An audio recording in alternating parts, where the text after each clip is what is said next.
niekad negalvojau, kad dirbsiu su vaikais ir neturėjau tokio noro ir vizijos. Atėjau pabandyti ir galvojau, nieko negalvojau, tiesiog man patiko ir nesitikėjau ateidama, kad čia liksiu tiems 3 metams, o dabar galvoju, kad ko gero liksiu ir dar 3 ir dar daugiau.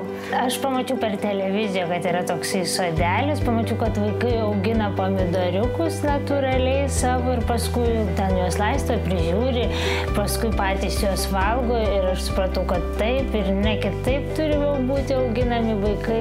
Ir kai susitikau su Austėja, aš sakau, palaukit, jūs čia iš tos laidelės buvote. Jinai sako taip, ai, tai sakau, aš jį žinau, aš labai čia noriu.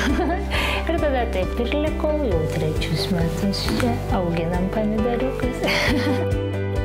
Būnant čia yra, kai tu ryte ateini, vaikas tave apsikabina, tu jį apsikabini ir atrodo, negalėtų būti nuostabesnės dienos pradžios ir pagalvoju, kokiame darbe ateisi darbą tave apsikabina.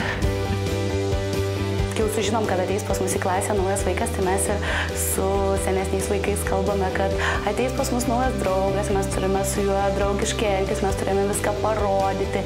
Tai vaikai labai stengiasi, jie skatina, jį pakviečia visą laiką žaisti, supažindina su naujais centrais, parodo, kur knygelės yra. Ir tas vaikas tiesiog jisai taip pas mus įsivažiuoja po truputuką.